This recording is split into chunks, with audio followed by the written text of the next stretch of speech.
So what is the definition of constant here? That is, constants are the identifiers whose value does not change during the program execution. Can I take this 5.3 as an example for the integer constant? No. Why? Because here they have specified that integer constants are the whole numbers. So operator operates on the constants and the variables. So that will be called as what? Operands.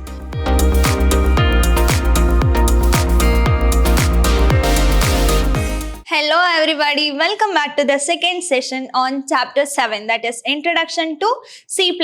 I'm Rohini, lecturer, Department of Computer Science, Vidyashram Pre-University College, Mysuru. In the previous session, that means in our first session, we had a discussion regarding the introduction and history of the C++. There I have discussed how the C++ programming languages has been evolved and who coined the term C++, when it was invented, where it is invented, everything that I have discussed. So along with that, we learned about the characteristics of C++, how the C++ has been characterized. So there we have a modularity and we have a brevity. So several characteristics of C++ that I have discussed in my previous session. Along with that, we learned about the character set of the C++, that is the programming elements which we can use for the programming statement. It can be either uppercase, lowercase number, that is from 0 to 9, and we have several punctuators or the special character. So those are regarding character set, and also we learned about the tokens. So tokens is nothing but what?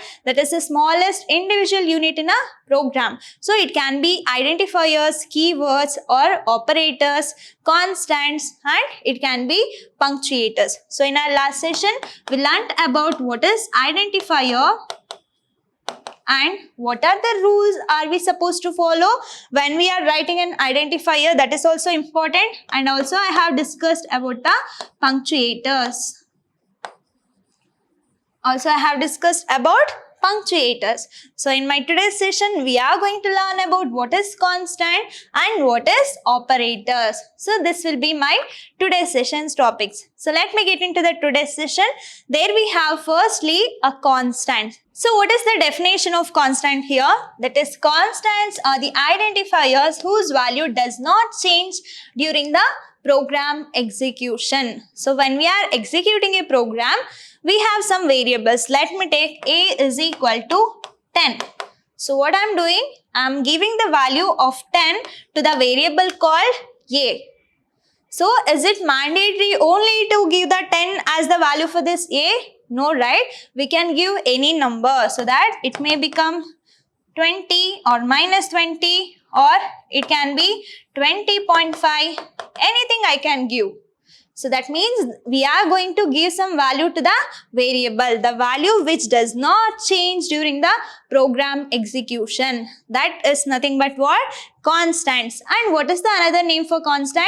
That is, we are going to call that as literals. So literals is also known as constants. In your examination, if they ask you for the definition of what is literals, so don't get confused. Constant is also same as the literal. So both are same.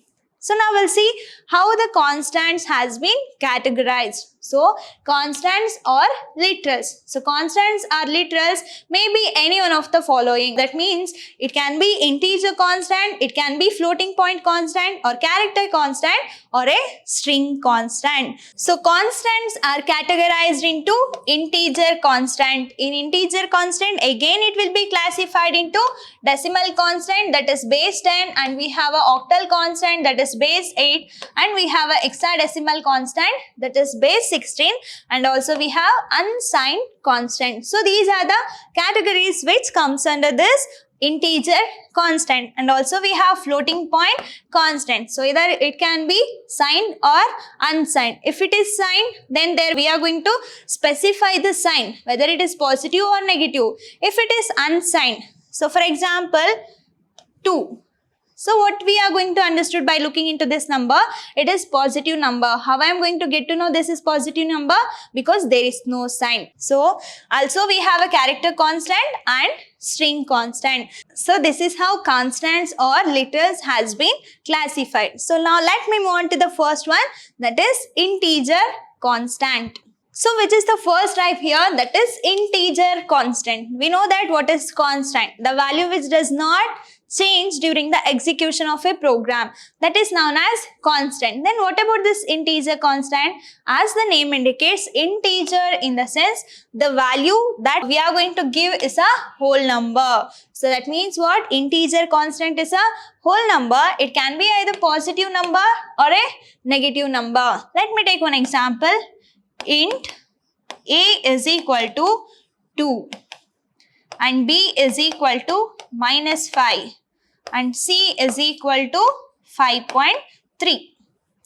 Can I take this 5.3 as an example for the integer constant? No. Why? Because here they have specified that integer constants are the whole numbers. So if it is a whole number, it should not contain any fractional part. So that is what you have to understand. So if you declare this integer constant as 5.3, then it becomes wrong assumption. So that we are supposed to give the value for the integer constant. It can be either positive number or a negative number, but it has to be a whole number. So in integer constant, again it will be classified into decimal, octal, hexadecimal and unsigned. So now we'll see what is this decimal integer constant. So remember one thing, if it is decimal, the base is 10. That means 0 to 9 combination. If it is octal, the base will be 8. That is 0 to 7. And if it is hexadecimal, that means the base will be 16. That is 0 to 9 and A to F. So this can be either small a to small f. So this is the basic base values that you have to remember. So decimal is nothing but 10 value. So it will going to take 10 values, that will be from 0 to 9. So that is from 0 to 9. And when it comes to the octal, so octal integer constant in the sense, it has a 10 different values. So octal integer constant in the sense, there we have a 8 different values, that will be from 0 to 7. When it comes to the hexadecimal, so decimal in the sense 0 to 9, that is 10 variants. When it comes to the hexadecimal, there it will be 16. Then how it will be categorized again? It will be from 0 to 9 and A to F. So A indicates 10, B indicates 11, C is 12 and D is 13 and E will be 14 and F will be 15. These are the values from A to F, that is from 10 to 15. So the base will be 16 and it will going to hold the value from 0 to 15, but 0 to 9 and A to F. So these are the basics you have to understand. When it comes to the decimal integer constant, so if you are categorizing this under the integer constant, then it has to be a whole number. It should not contain any fractional part. Whether it can be positive number or negative number, but it must be a whole number. So when it comes to the decimal integer constant, it consists of any combination of the digit which can be taken from the set 0 to 9. So it will be a whole number. It can be a combination of 0 to 9. Let me take one example. Int a is equal to 235.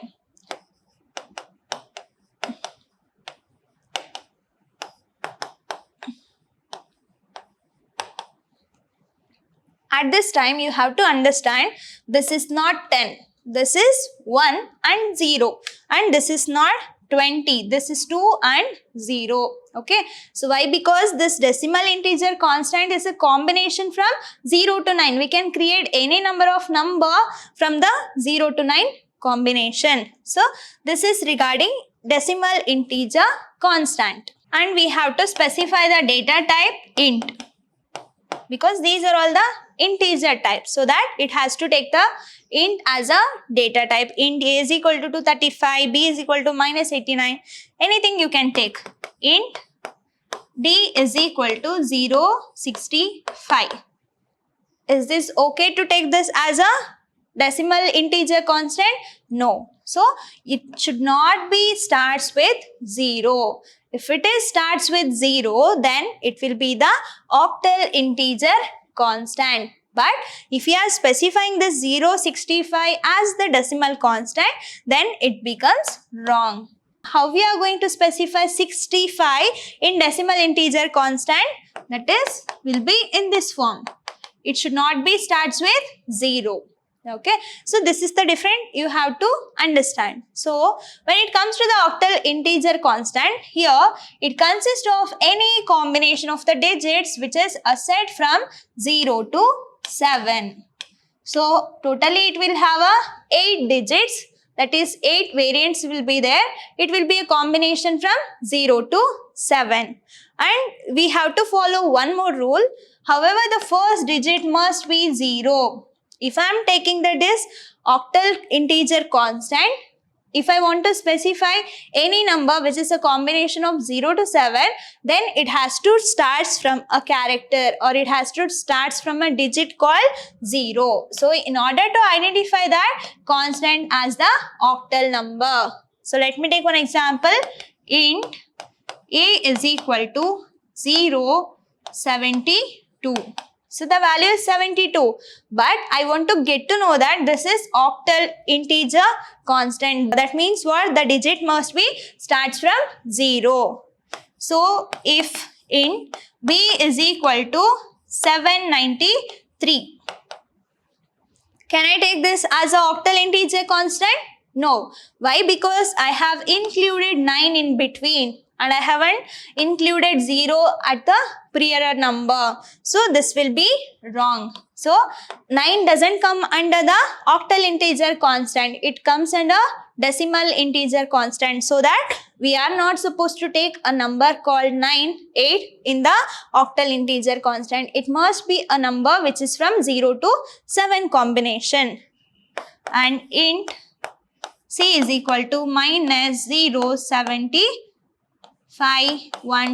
We can take any number, so that it will indicate an example for the octal integer constant.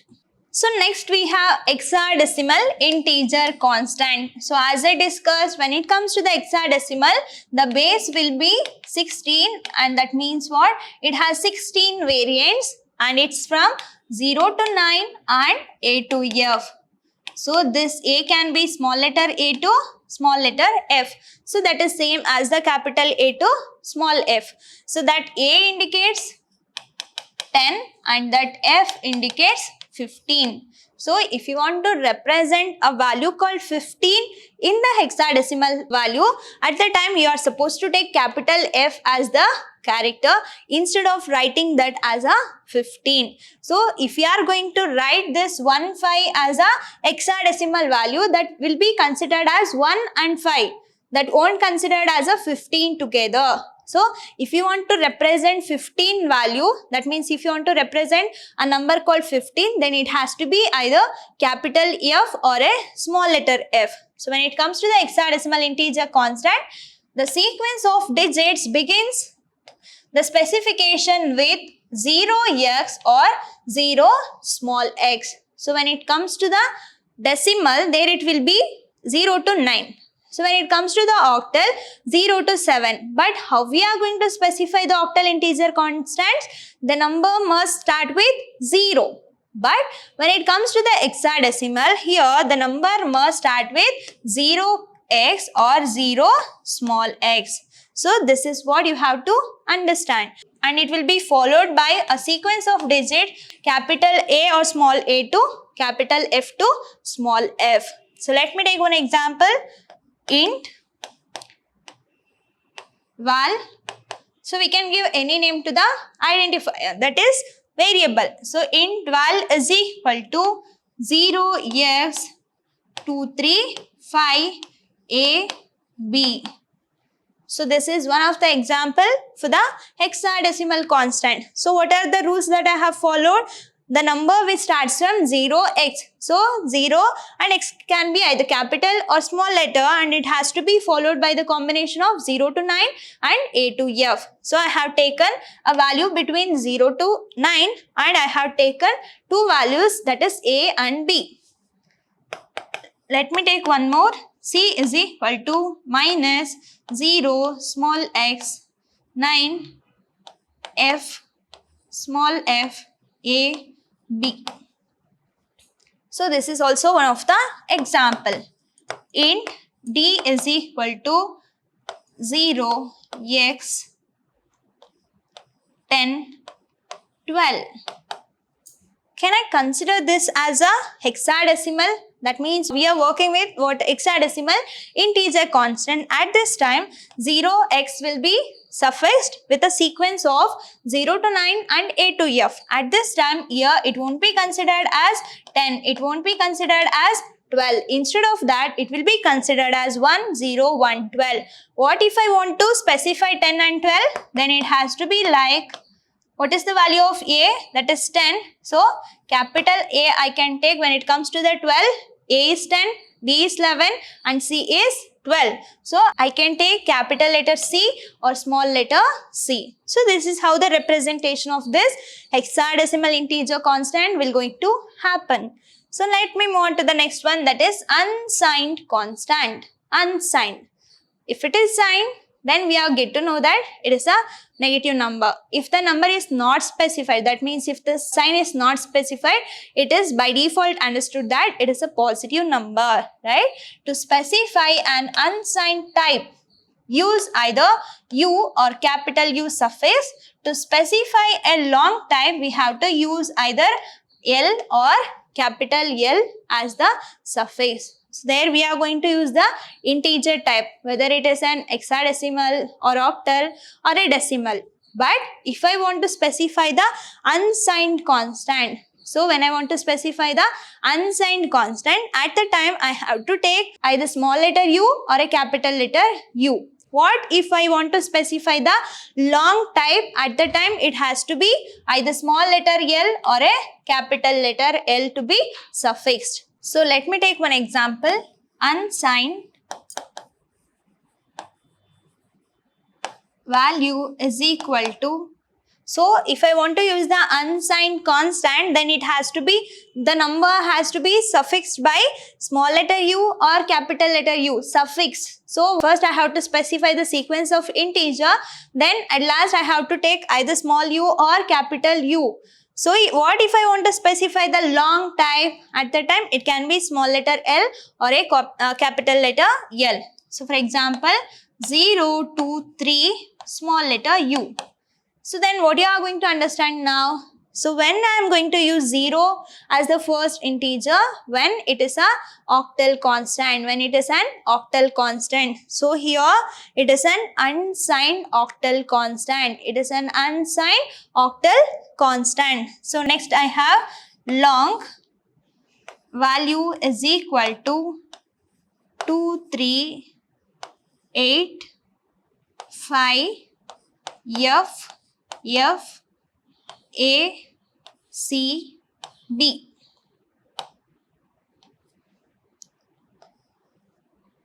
Zero x, let me write it again. Val is equal to 0x 2 3 8 5 F small letter F A B C. At last I have to take long, I have taken as the constant. So it has to be either small letter L or capital letter L. So what I have taken?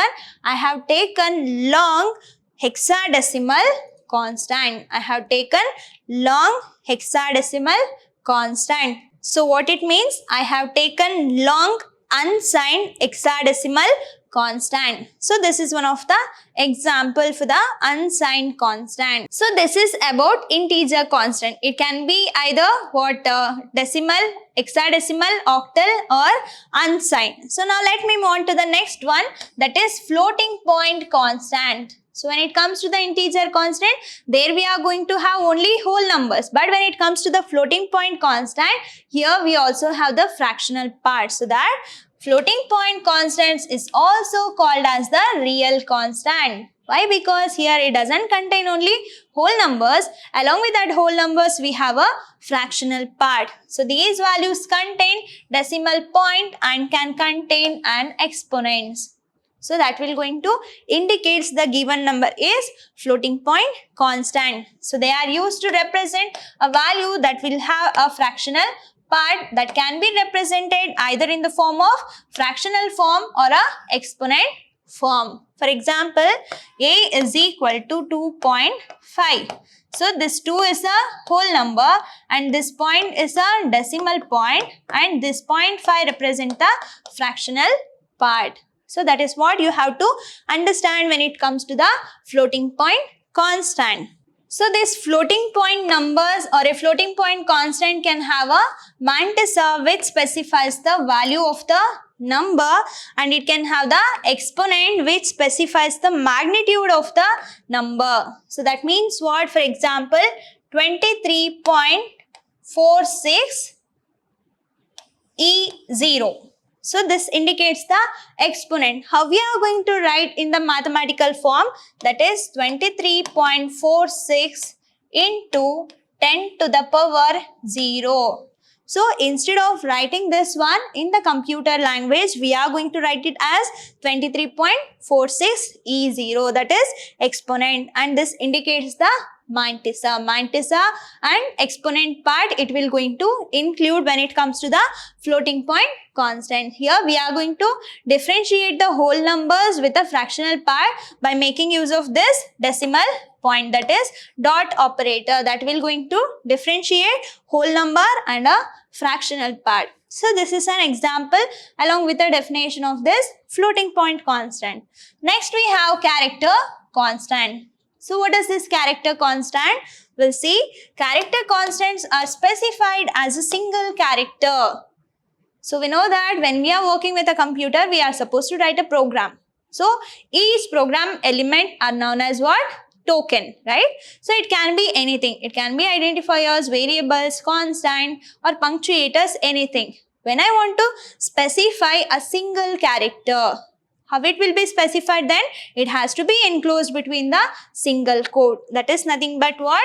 Character constant. So the character which is enclosed in a pair of single quotation marks, that is known as what? Character constant. For that we are going to use the data type called char, and I have a variable called ch. Whatever the things that I am going to write within a single quote will be considered as what? Character. Will be considered as character. So we all know that computer understands only zeros and ones, and when we have a keyboard, each character will going to have its ASCII, relevant ASCII value. When we are using this character constant, at the time every character will be associated with the ASCII code. For example, if I am having a capital A that is equal to 65 and small letter a is equal to 97. So for example, if char ch is equal to small letter a, so that means what? The value of this a is 97. That will be associated as the ASCII character that will be converted into the binary value, and that will helps to perform the basic operation. This is how the character constant will going to help. So we have to write a single character. So I'm not taking more than one character. I'm just specifying a single character within the single code. So that will be converted into equivalent ASCII code, and that will going to be converted into binary numbers. Then the operation will going to perform. So the numerical values or the ASCII values which are the numbered sequentially for the both uppercase and the lowercase letter. And how we are going to represent this character constant? So these constants are starts with a backslash and which is followed by a character. So when the single character or when a character constant starts with backslash character and that will be followed by some of the character. We have several set of character that will be followed by the backslash. That scenario are normally called as what? Escape sequence. Then which are the escape sequence we have? We'll see now. Here we have a backslash single quote, that is single quote. So backslash question mark, and backslash 0 that is represents the null character. So backslash b that is backspace. This is backslash null character. Null character, and backslash n indicates the naive line. Backslash t horizontal tab. When you want to give a horizontal tab in your program, when you want to go for the next line or a new line, at the time all these escape sequences are important. We have a backslash, double quote, backslash, backslash, and backslash a is nothing but what? Audible bell, backslash f in the sense new page, and we have a backslash r that is carry age return, backslash v vertical return, backslash x double n that is arbitrary hexa value. So these are the some of examples which comes under character constant. Next we have a string constant. So we know that what is character. What if I want to have more than one character as a together? So that is nothing but string constant. So mainly string is nothing but collection or group of character. So that is collection of character. And we know how to represent each character, that will be with the help of single quote. But when it comes to the string constant, here instead of taking single quote, we are going to use the double quotes. That will be the string constant. String constant consists of 0 or more character enclosed by double quotation mark. So it will be whatever the character or a sequence of character that we are going to represent as a string constant, then it has to be enclosed between the double quotes. And multiple character constants are called string constant. Multiple character constant. If it is a single character, then it will be a single character constant. What if it is a multiple character constant? Then that is known as what? String constant, and they are treated as an array of character. That is a group of same kind of elements. So array in the sense group of same kind of elements. So when it comes to the string constant, it will be a collection of the character. So that is why it's will called as what? Array of character. So the by default compiler will going to add a special character called the null character. So this will going to specify the end of the string. So that is to mark the end of a string. For example, char ch is equal to C++ programming.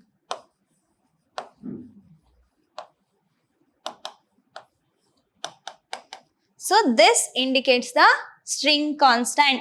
So the data type is character itself and the variable is ch. Within that ch, I am storing more than one character that is enclosed between the double quotes. So this value of this ch is nothing but what? C++ programming. This is an example for the string constant. So let me take one more example. Char ch of 8 is equal to computer.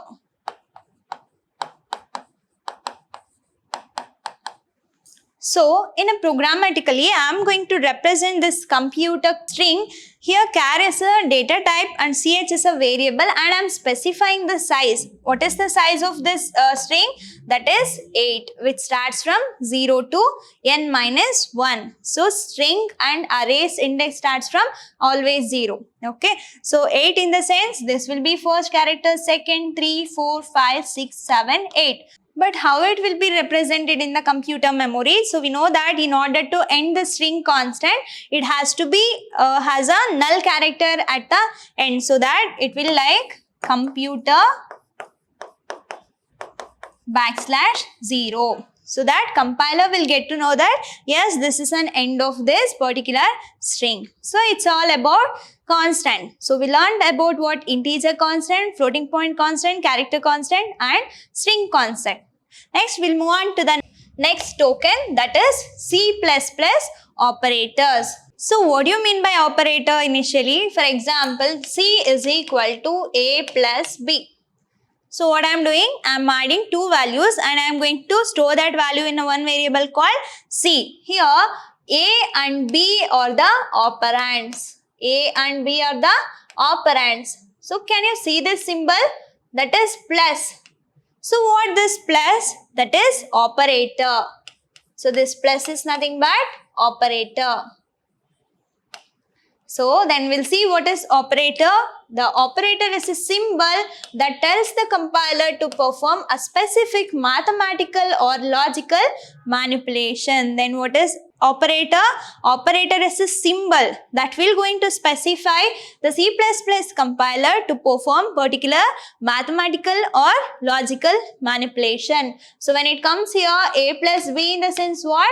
It will going to, this plus will going to indicates that you are supposed to perform an addition, that is mathematical operation you are supposed to follow to the value of A and B, and it has to be stored in the another variable called C. Then the compiler will get to know that yes, we are supposed to take the values A and B and we have to perform an addition. So this is the usage of operator, and the definition of operator is also important for 1 mark question. So then what are the operators we have in C++? We'll see now.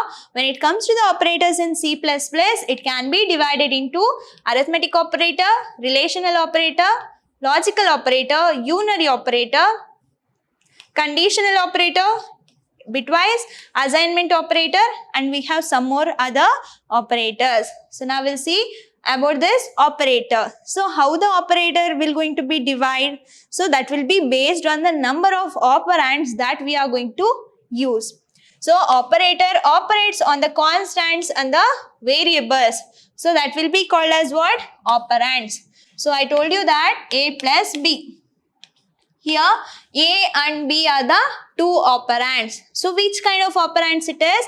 It can be either constants or a variables. So when it comes specified like this, it will become character constant, so that it can be either constant values or a variable values.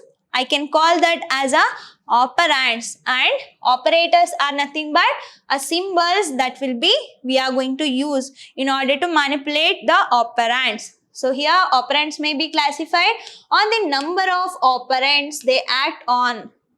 How many operands do I have here? That is 2 operand. If we have an operator between the 2 operator, or if we are using 2 operands in order to perform any of the operation, then that kind of operators comes under the binary operators. If I am using a single operand to perform any of the operation, any of the mathematical or logical operation, then that kind of operators are called as unary operators. So here unary operators operate on only one operand. So it will going to operates only on one operand. What if the operators operates on 2 operands? Then we are going to call that as binary operands. And we have a ternary. So the ternary operator operates on the 3 operands. If an operator is operates on single operand, then it will be unary. If it is working or if it is operating with a 2 operand, then it will be binary. If it is working or if it is if the operator is operates on the 3 operand, then it will become ternary. So based on this number of operands, it will be categorized. So now we'll see the first one, that is unary operators. If it is unary operator, here we are going to have only one operands. That is, unary operators have only one operand. They are evaluated before any other operation containing them gets evaluated. So how we are going to use this unary operators?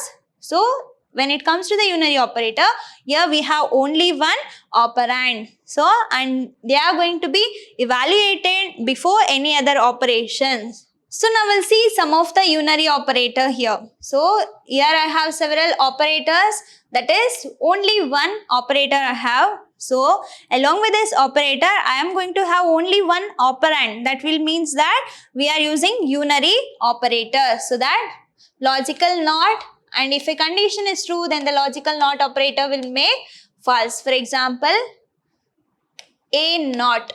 So A is equal to 0. If the A value is 0, I am going to take it as A naught. Then it becomes what? 1. It will going to complement. So that is logical NOT. And we have one more operator, that is address of. And we have ones complement, we have pointer dereference, and plus, that is unary plus, and we have plus plus, that is increment operator, we have minus, that is unary negation, and we have minus minus, that is decrement, and each operator will going to perform a particular task. So this is about unary operators. So in unary operators, it can be include increment operator and decrement operator. So among all these operators, we are just going to focus on increment operator and decrement operator. So when it comes to the increment operator, so increment operator is used to increasing the value of an integer by 1. So this is represented by plus plus. So at last I have specified plus plus, that is increment. For example, int a is equal to 10. If the value of a is equal to 10, I am going to make it as a plus plus. So what it become? A plus plus indicates that what? It will be increase the value of an integer by 1. So as of now it becomes 11. So it can be pre-increment or it can be post-increment. It is a pre-increment. Then here I am going to take the increment symbol first. Then I am going to specify the operand here. When it is a post-increment, first I am going to take the operand. Then I am going to have the operator. So pre-increment and post-increment. So I am going to discuss these pre-increment, post-increment, how it will going to work, everything when it comes to the programming. So in the same way, decrement operator we have. So when it comes to the decrement operator, it is just a reverse of that increment. So in increment, plus plus in the sense what? The value of an integer will be incremented by 1. When it comes to the decrement operator, here the value will be decremented by 1. So for example, if a is equal to 10, if I am using a decrement, then a will become 9. So initially it was 10. If it is decremented by minus 1, then it will become 9. So decrement operator is used to decrease the value of an integer by 1. So how we are going to represent? So it can be pre-decrement or a post-decrement. So it can be pre-decrement or a post-decrement. So this is about the unary operator. So it will be going to operate only on the single operands. I hope you all understood with today's session. In my next session, I will be discussing about an operator itself. So we have several operators, right? So in my next session, I am going to discuss the continuation of this operator itself. I hope you all understood. Let's meet you in the next session. Until that, keep learning, keep on growing. Thank you.